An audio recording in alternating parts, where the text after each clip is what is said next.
Hello दोस्तों, इस video में हम लोग बीपीएससी टीआरई 4.0 और यूपीएलटी ग्रेड का डेटा स्ट्रक्चर्स का टॉप 150 क्वेश्चंस का पार्ट 4 करने जा रहे हैं। पार्ट 1 से लेके थर्ड तक हमने काफी सारे कॉन्सेप्ट्स को सीखा है और ये है हमारा पार्ट 4। इस वीडियो को आप अंत तक देखते जाएं और वीडियो देखने के बाद क्लास शीट को कम से कम 2 से 3 बार रिवीजन करना मस्ट है, जिससे आप ज्यादा से ज्यादा चीजों को समझ पाएंगे। तो पहला question, Which of the following statement is wrong in relation of Q? जो हमारे पास Q डेटा स्ट्रक्चर होता है उसके रिगार्डिंग कौन सा स्टेटमेंट गलत है, कौन सा रॉन्ग है। It follows the first come first out service. तो आपको पता है कि मैंने Q डेटा स्ट्रक्चर के बारे में काफी डिटेल में अपने थ्योरी क्लास में बताया था। एक एक कंडीशन को बताया था कि कौन से कंडीशंस को कौन से टाइप के Q और Q किस किस कंडीशन को फुलफिल करता है। तो हमने जाना है कि जो क्यू है वो फीफो ऑर्डर पे काम करता है, फर्स्ट इन फर्स्ट आउट। मतलब जो एलिमेंट पहले आएगा वही एलिमेंट पहले आउट होगा, राइट। तो ये फर्स्ट कम फर्स्ट आउट को यूज करता है, ये बात बिल्कुल सही है। It has linear data structure. तो मैंने आपको फर्स्ट प्रैक्टिस सेट में ही बताया था कि जो लीनियर डेटा स्ट्रक्चर्स होते हैं वो मेनली 4 होते हैं, एरे, स्टैक, क्यू और लिंक लिस्ट। तो क्यू भी हमारा लीनियर डेटा स्ट्रक्चर है, ये बात हमें पहले से पता है, तो ये भी हमारा क्या है, सही। By using list it can not execute. बोल रहा है कि लिंक लिस्ट के हेल्प से, लिस्ट मतलब लिंक लिस्ट, जो लिंक लिस्ट है उसके हेल्प से हम क्यू को एग्जीक्यूट नहीं कर सकते हैं। क्या ऐसा बात है? नहीं, ऐसा बात नहीं है। हम लिंक लिस्ट के हेल्प से भी क्यू को इंप्लीमेंट कर सकते हैं। तो कौन सा गलत हो जाएगा? सी। तो हमने क्यू क्या होता है, क्यू कैसे होता है, क्यू के कितने टाइप्स होते हैं, कौन कौन कंडीशन सेटिस्फाई करने पे कोई भी डेटा स्ट्रक्चर क्यू बनता है, इसके बारे में काफी डिटेल में हमने थ्योरी क्लास में पढ़ाया हुआ है। एक एक चीज लिख के एग्जांपल के साथ, तो सारी चीजें आपको पढ़नी है। इसका आंसर क्या हो जाएगा? C. Next, what is the best case time complexity of binary search. तो बाइनरी सर्च भी हमारे लिए कोई नया टॉपिक नहीं है। बाइनरी सर्च के बारे में हमने काफी डिटेल में पढ़ा है। बाइनरी सर्च क्या होता है? एक ऐसा सर्चिंग एल्गोरिदम जो सॉर्टेड डेटा पे काम करता है। सॉर्टेड मतलब जो या तो असेंडिंग में या फिर डिसेंडिंग ऑर्डर में हो। मतलब जो या असेंडिंग ऑर्डर में हो या फिर डिसेंडिंग ऑर्डर में, जो पूरी तरह से सॉर्ट हो, उसमें रैंडम डेटा नहीं हो, जो अनसॉर्टेड नहीं हो, उस पे काम करता है कौन? Binary search. जो बाइनरी सर्च होता है, हमें पता चल गया कि अगर कोई भी एरे है या फिर कोई भी एलिमेंट से अगर सॉर्टेड ऑर्डर में है, तब जाके हमारा बाइनरी सर्च काम करेगा। और एक चीज हमने ये भी जाना है कि जो बाइनरी सर्च है उसका जो टाइम कॉम्प्लेक्सिटी होता है ओ ऑफ लॉग एन, क्योंकि यह डिवाइड एंड कनकर पे काम करता है कि 2 पार्ट में चीजों को डिवाइड करता है और फिर जिस पार्ट में एलिमेंट्स मिलने की संभावना होती है उस पार्ट में जाता है और फिर से उसको 2 पार्ट में बांटता है। तो एक कंसेप्ट हमारे लिए नया नहीं है। तो बोला बेस्ट केस टाइम कॉम्प्लेक्सिटी क्या है। तो देखो, बेस्ट केस टाइम कॉम्प्लेक्सिटी मतलब सबसे अच्छा टाइम कॉम्प्लेक्सिटी क्या हो सकता है। तो जो बाइनरी सर्च है उसका ओ ऑफ लॉग एन तो होता है, उसका एवरेज केस बोल लो कि ओ ऑफ लॉग एन होता है। बेस्ट केस क्या होगा सर? क्या ओ ऑफ एन हो जाएगा? ओ ऑफ एन तो होता है लीनियर सर्च का। ये हमारा किसका होता है टाइम कॉम्प्लेक्सिटी?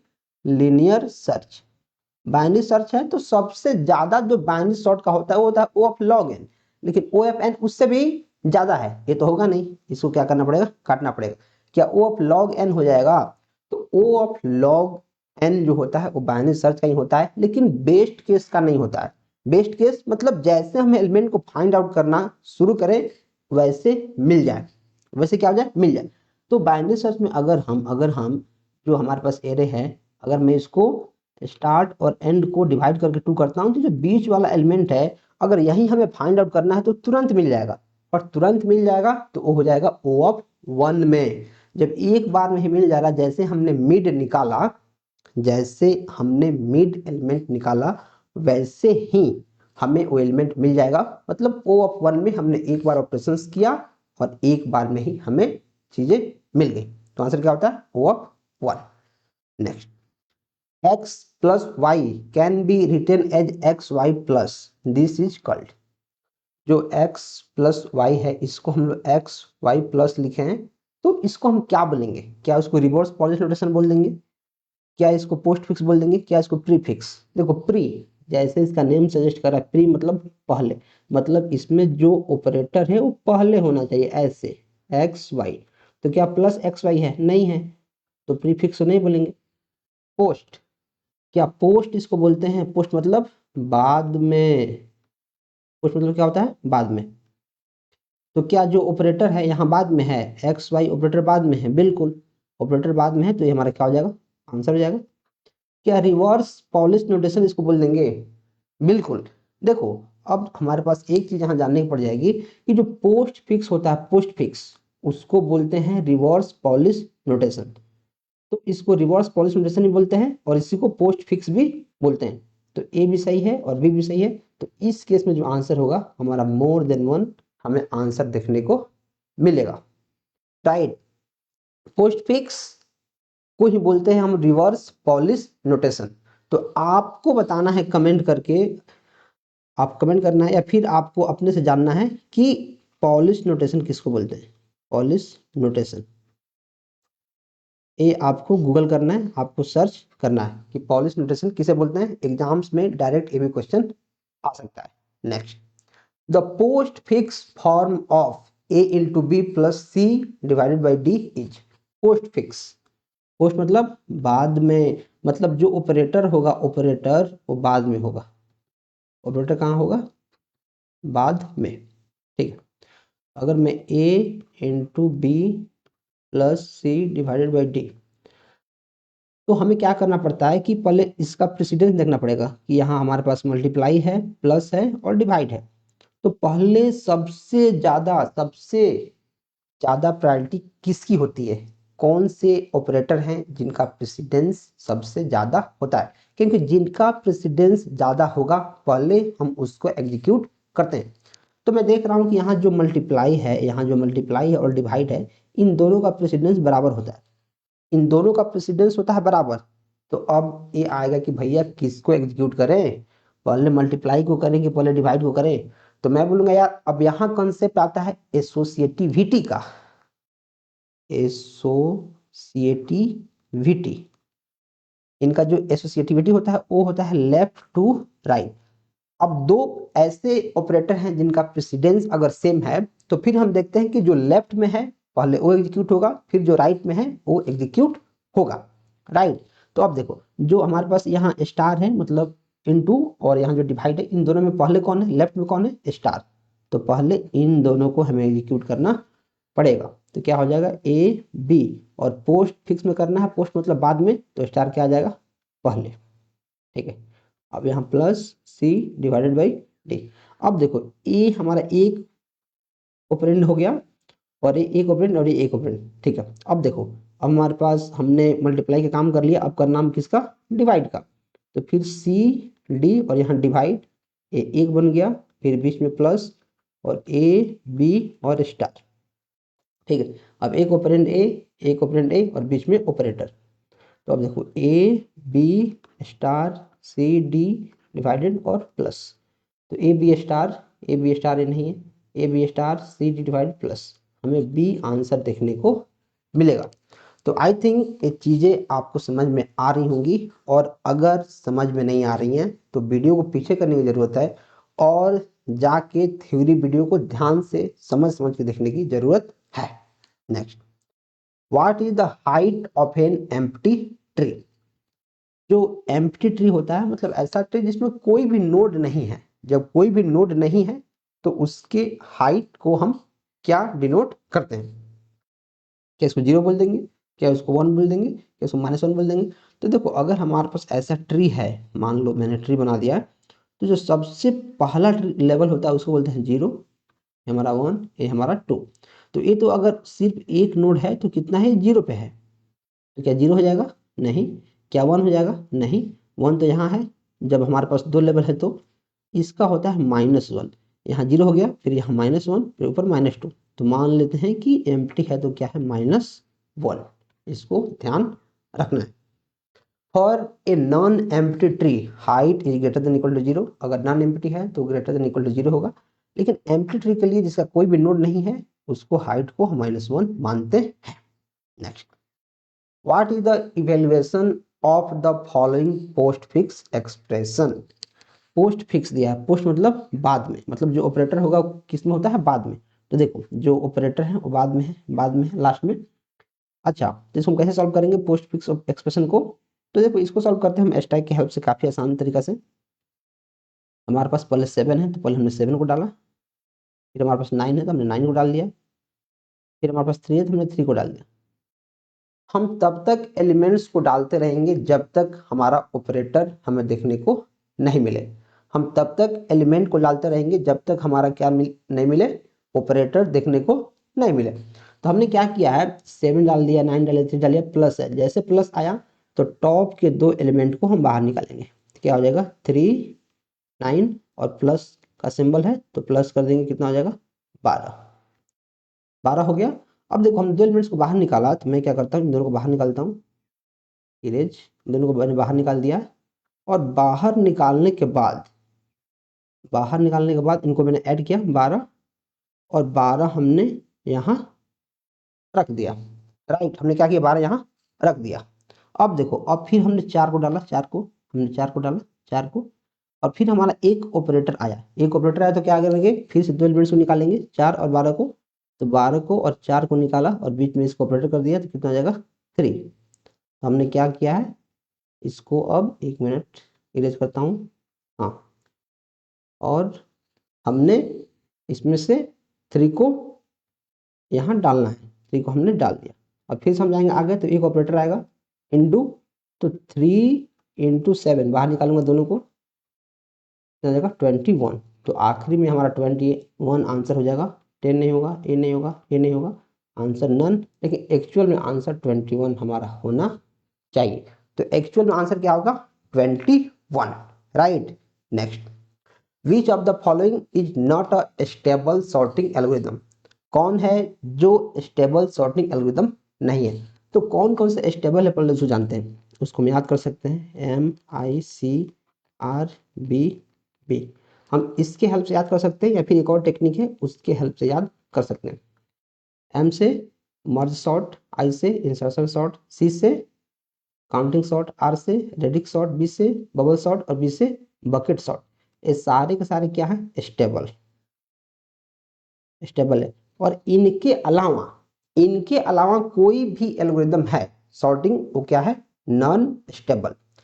तो इसमें हमारे पास क्या है, कौन स्टेबल नहीं है? तो मर्ज सॉर्ट तो स्टेबल है, इसमें बबल सॉर्ट है स्टेबल है, लेकिन जो सिलेक्शन सॉर्ट है वो स्टेबल सॉर्टिंग एल्गोरिदम नहीं है। राइट, तो आप इसको ऐसे याद कर सकते हैं। बीम क्रैब, बी से बबल सॉर्ट, आई से इंसर्शन सॉर्ट, एम से मर्ज सॉर्ट, सी से काउंटिंग सॉर्ट, आर से रेडिक्स सॉर्ट और बी से बकेट सॉर्ट। बीम क्रैब आप इसको याद रख सकते हैं, जिससे आपको पता चल जाएगा कि कौन कौन से एल्गोरिदम है वो क्या है, स्टेबल है। सारे सारे स्टेबल हैं और इनके अलावा जो सॉर्टिंग एल्गोरिदम है वो क्या है, non stable. Right, next, a full binary tree with n internal nodes contains how many total nodes? बोल रहा है अगर फुल बाइनरी ट्री हमारे पास है जिसका n इंटरनल नोड्स है तो उसमें टोटल नोड्स कितने होंगे? देखो फुल बाइनरी ट्री है तो अगर मैं ऐसे बनाता हूँ 1 2 3 4 5 6 7, तो इसके इंटरनल नोड्स कितने हैं, n इंटरनल नोड्स। तो मान लो n कितना हो गया, इंटरनल नोड्स ए हो गया 1 2 और 3, n इक्वल टू यहाँ 3 हो गया। आप किसी भी फुल बाइनरी ट्री का एग्जांपल ले सकते हैं कितना भी लेंथ का। इंटरनल नोड्स क्या होता है, जिसके चिल्ड्रेन हैं। देखो जो ये सारे के सारे नोड है, क्या इसका कोई भी चिल्ड्रेन है? नहीं है। क्या जो ए नोड्स हैं 1 और 2, क्या इसका चिल्ड्रेन है? हाँ नीचे है।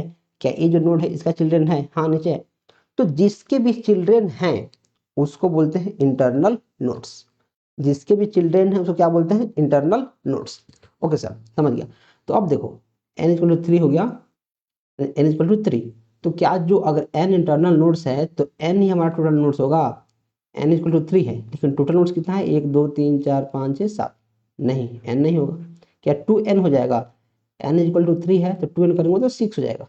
तो क्या इसमें 6 है, 1 2 3 4 5 6 7, नहीं, ये भी गलत, ये भी गलत। क्या 2n प्लस 1 हो जाएगा? तो 2 इंटू एन का वैल्यू कितना हो जाएगा, 3 प्लस 1, 2 3 6 प्लस 1 इक्वल टू 7। क्या इसमें 7 है? 1 2 3 4 5 6 7, यस। तो इसका एक्चुअल में जो आंसर होगा 2n+1, और इसको कर लेना है डायरेक्ट याद 2n+1, क्योंकि एग्जाम में हमारे पास उतना टाइम नहीं है कि हम इतना ट्री बनाएंगे और एक एक ऑप्शन को चेक करेंगे। हमें उसको कर लेना है याद कि अगर फुल बाइनरी ट्री है और n इंटरनल नोड्स है तो डायरेक्ट जो टोटल नोड्स का फॉर्मूला है वो होता है 2n+1। इसको ध्यान रखना है। अब चाहे तो इसको देख सकते हैं, हमने इसको आपके लिए लिख दिया है। Next, stack can store which type of data.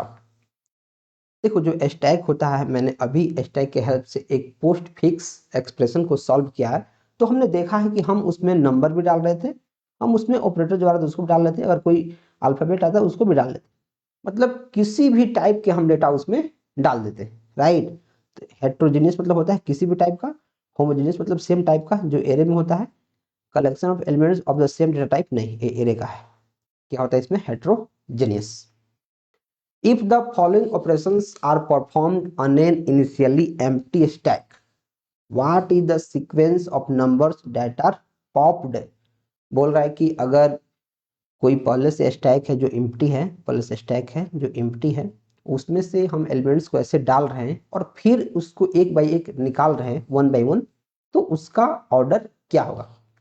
पहले हम क्या कर रहे हैं, पुश 5 मतलब 5 को हमने डाल दिया, फिर पुश 7 हमने 7 को डाल दिया, फिर पॉप मतलब हमने 7 को निकाल लिया, फिर हमने पुश 8 कर दिया 8, फिर पुश 6 हमने 6 कर दिया, फिर पॉप तो हमने 6 को पहले निकाला, फिर हमने पॉप किया तो 8 को निकाला, फिर हमने पॉप किया तो 5 को निकाला।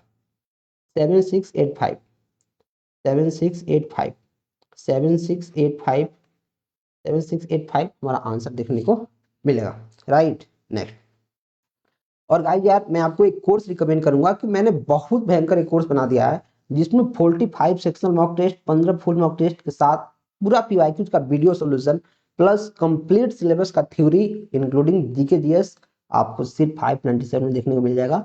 इसमें हमने क्या किया है, आपके लिए इंडिया के सारे प्लेटफॉर्म का मॉक टेस्ट उठा के इस कोर्स में मैंने डाल दिया है कि आपको यहाँ से पढ़ने के बाद कहीं और चक्कर काटने की जरूरत नहीं पड़े। इसी को आप पढ़ें, मल्टीपल टाइम्स पढ़ें, और जितना बार आप रिवीजन करेंगे उतना आपका हेल्प होगा। या फिर आप सिर्फ जीके जीएस का कोर्स लेना चाहते हैं तो आप इसको ले सकते हैं, या फिर सिर्फ कंप्यूटर साइंस का तो आप इसको ले सकते हैं। तीनों का लिंक डिस्क्रिप्शन में है, हमारे ऐप या फिर वेबसाइट पे जाकर आप इनरोल कर सकते हैं, right. Next, consider the following infix expression, what is the prefix expression for the given infix expression. हमारे पास एक इनफिक्स एक्सप्रेशन दिया गया है, इनफिक्स, इसका प्रीफिक्स एक्सप्रेशन क्या होगा। इनफिक्स, इन मतलब अंदर, मतलब जो ऑपरेटर है, जो ऑपरेटर है वो अंदर होगा, जैसे जनरल मैथमेटिक्स में होता है। तो बोला उसका प्रीफिक्स एक्सप्रेशन क्या होगा, प्री मतलब पहले, मतलब जो ऑपरेटर होगा वो पहले आ जाएगा। अच्छा, तो हमें पता है कि जो इसका प्रेसिडेंस है वो कैसे होता है, पहले हमारा होता है ब्रैकेट का, और फिर हमारा होगा इसमें मल्टीप्लाई का, डिवीजन का। तो इसमें सिर्फ ब्रैकेट दिया है तो पहले मैं इसका काम कर दूंगा, तो पहले जाकर कितना हो जाएगा, -10 और 19, ये एक चीज बन गया।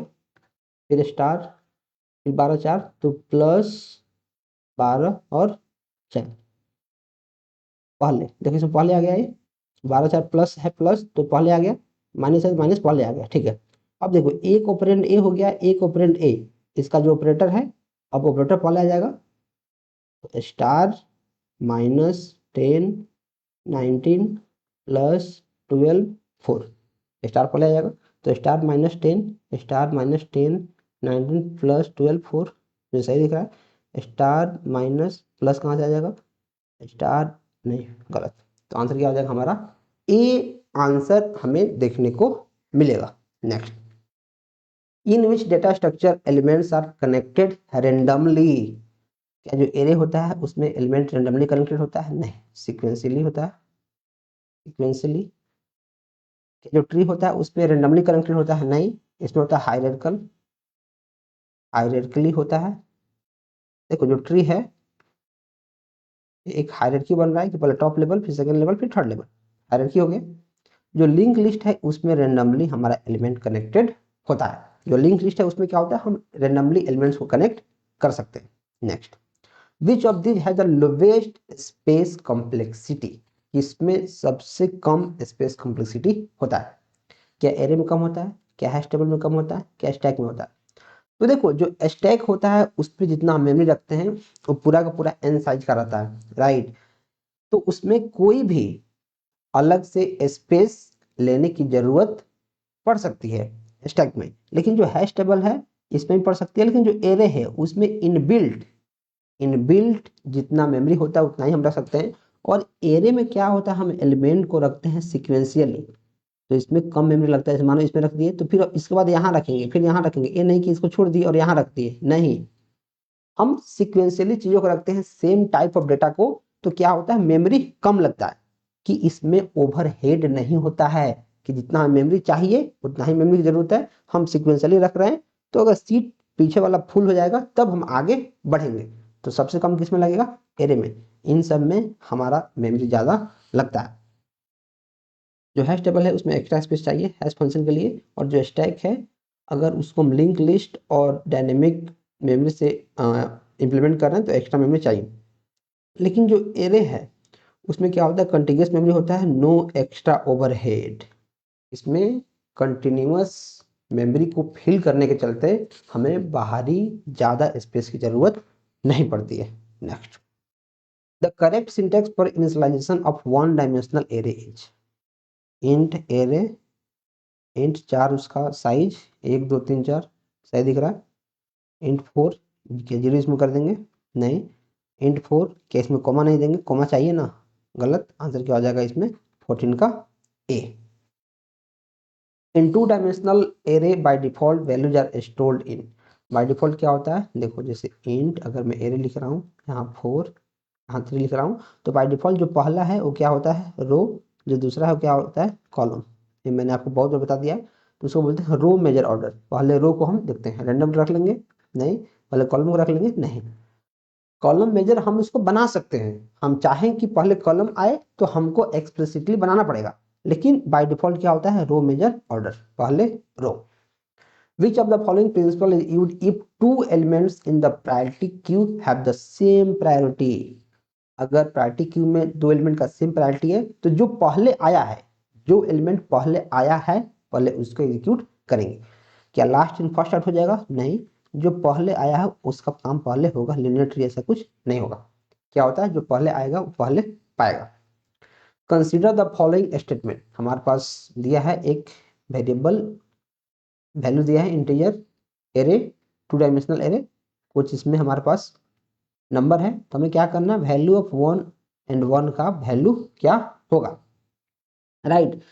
तो देखो हमें पता है कि जो वैल है पहले 2 दिया है फिर 4 दिया है, मतलब हमारा रो कितना होगा, 2 रो होगा और 4 कॉलम होगा, 4 column 2 row.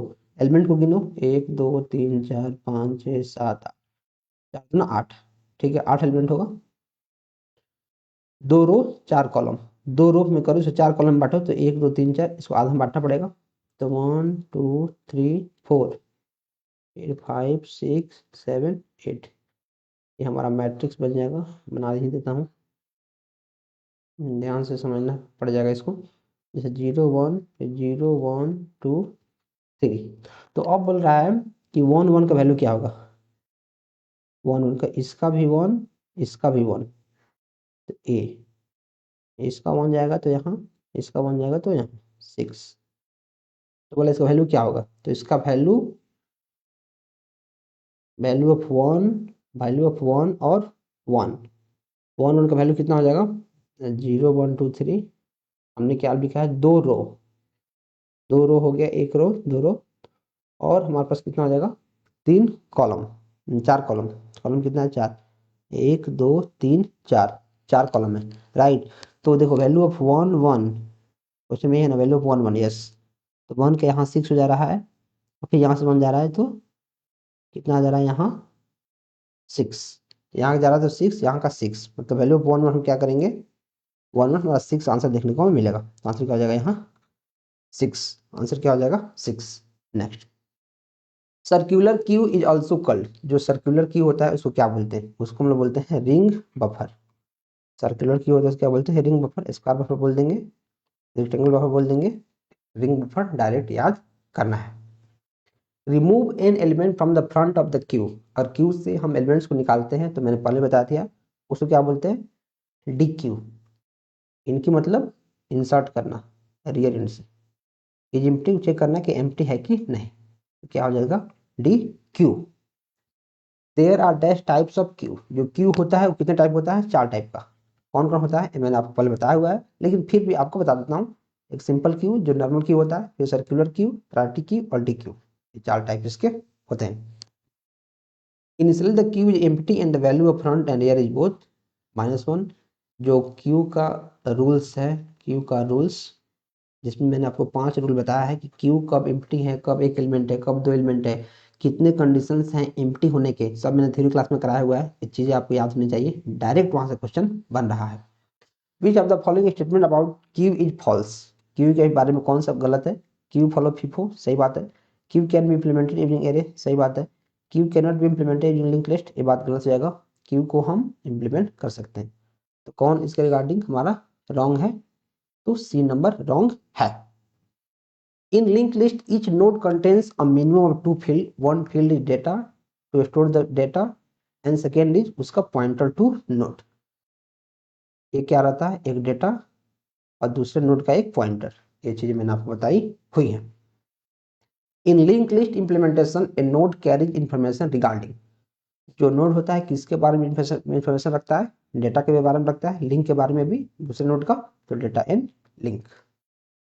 Which of the following applications make use of a circular linked list, circular कि मतलब जो उसका रियर एंड है वो आपस कनेक्टेड है किससे, फ्रंट एंड से। अनडू ऑपरेशन ये तो स्टैक में होता है, रिकर्सिव फंक्शन कॉल स्टैक में होता है, एलोकेटिंग सीपीयू टू रिसोर्सेस ये हमारा लूप में चलते रहता है। What is the disadvantage of A link list, link list का डिसएडवांटेज क्या है, डायनेमिक साइज है, ये तो इसका एडवांटेज हो गया, आसानी से हम इंसर्ट कर सकते हैं, डिलीट कर सकते हैं, ये भी इसका एडवांटेज हो गया। Random access is not allowed, जो लिंक लिस्ट है उसमें रैंडम एक्सेस अलाउ नहीं है। Yes, requires continuous memory. What is the disadvantage of link list, जो लिंक लिस्ट है उसका डिसएडवांटेज क्या है, डायनेमिक साइज है, बिल्कुल सही बात है, एडवांटेज हो गया, आसानी से इंसर्ट कर सकते हैं, डिलीट कर सकते हैं, सही बात हो गया। Random access is not allowed, क्या जो लिंक लिस्ट है उसमें रैंडम एक्सेस अलाउ नहीं है, अलाउ है। लिंक लिस्ट में तो हम कहीं से भी किसी को एक्सेस कर सकते हैं, किसी भी एलिमेंट को, राइट। रिक्वायर्स कंटिन्यूअस मेमोरी, नहीं, कंटिन्यूअस मेमोरी की उसमें जरूरत नहीं पड़ती है, रैंडमली हम रख सकते हैं। तो कौन सा डिसएडवांटेज है कि रैंडम एक्सेस उसमें अलाउ नहीं है, ये इसका डिसएडवांटेज हो गया। आई थिंक मैंने इसमें कुछ गलती बोल दिया, फिर से समझते हैं। बोला है कि what is the disadvantage of link list, जो लिंक लिस्ट है उसका नुकसान क्या है, नुकसान क्या है, उसका साइज डायनेमिक होता है, मतलब जितनी हम मर्जी चाहे उतने एलिमेंट्स को ऐड कर सकते हैं, बिल्कुल सही बात है, ये तो इसका एडवांटेज हो गया। हम आसानी से एलिमेंट को इंसर्ट कर सकते हैं, डिलीट कर सकते हैं, क्योंकि नोड के पॉइंटर को चेंज करना है हम डिलीट कर देंगे, नोड के पॉइंटर को लगाना है हम नया एलिमेंट ऐड कर देंगे। ओके सर, रैंडम एक्सेस, हाँ क्या बोलते हैं, ईज ऑफ इंसर्शन डिलीशन, सही बात हो गया। रिक्वायर्स कंटिन्यूअस मेमोरी, क्या जो लिंक लिस्ट होता है वो कंटिन्यूअस मेमोरी उसमें चाहिए, नहीं चाहिए, नहीं चाहिए कंटिन्यूअस, लेकिन जो रैंडम एक्सेस उसमें अलाउ नहीं है, जो लिंक लिस्ट है उसमें रैंडम एक्सेस अलाउ नहीं है, ये इसका क्या हो जाएगा, डिसएडवांटेज। एरे में रैंडम एक्सेस अलाउ है, लिंक लिस्ट में अलाउ नहीं है, लिंक लिस्ट में अलाउ नहीं है, मैंने पहले गलती बोल दिया था, राइट। आंसर क्या होगा, C. In circular W link list what is the next pointer of the last node, जो लास्ट नोड होता है सर्कुलर में वो फर्स्ट नोड से कनेक्टेड होता है, सेकेंड लास्ट नोड से, फर्स्ट नोड से, प्रीवियस से, नल से नहीं, किससे होता है, हमारा फर्स्ट नोड से। To insert a new node in a linked list, free node will be available in, free node से कहाँ अवेलेबल होता है, अवेलेबल लिस्ट में, ऐसा कुछ नहीं होता है, होता है अवेल लिस्ट में। इसका स्टैंडर्ड नेम क्या है, अवेल लिस्ट, इसको ध्यान रखना है। Avail is the standard term used in link list implementation to store null और free unused nodes. The list which has its own pointer, ऐसा लिस्ट जिसका खुद का पॉइंटर होता है उसको बोलते हैं फ्री पुल, इसको डायरेक्ट याद करना पड़ता है, पॉइंटर लिस्ट, सेल्फ पॉइंटर नहीं, फ्री पुल। अवेल लिस्ट क्या होता है, अभी हमने जाना है, अवेल लिस्ट क्या होता है, न्यू नोड को हमें लिंक लिस्ट में करना है, उसके फ्री नोड कहाँ अवेलेबल होता है, अवेल लिस्ट में। तो आप इसके बारे में यहाँ पढ़ लेना, कुछ नहीं है। In a link list insertion can be done, जो लिंक लिस्ट होता है इंसर्शन हम कहाँ कर सकते हैं, शुरू में भी कर सकते हैं, एंड में भी कर सकते हैं, मिडिल में भी कर सकते हैं। पॉइंटर का ख्याल है, बस पॉइंटर चेंज करो तो काम हो जाएगा। सारे कंडीशन में हम कर सकते हैं, राइट। और इसी के साथ हमारा पार्ट खत्म होता है। इसमें बहुत जल्दी हमने इसलिए कर लिया क्योंकि ये सारे क्वेश्चंस हमने पार्ट 1 से लेकर 3 में कर लिया है और मैक्सिमम चीज हमें पता है। तो आप इस कोर्स को अभी के अभी जाके इनरोल कर सकते हैं, अच्छे से पढ़ सकते हैं। कोई भी डाउट होगा तो आप मुझे तुरंत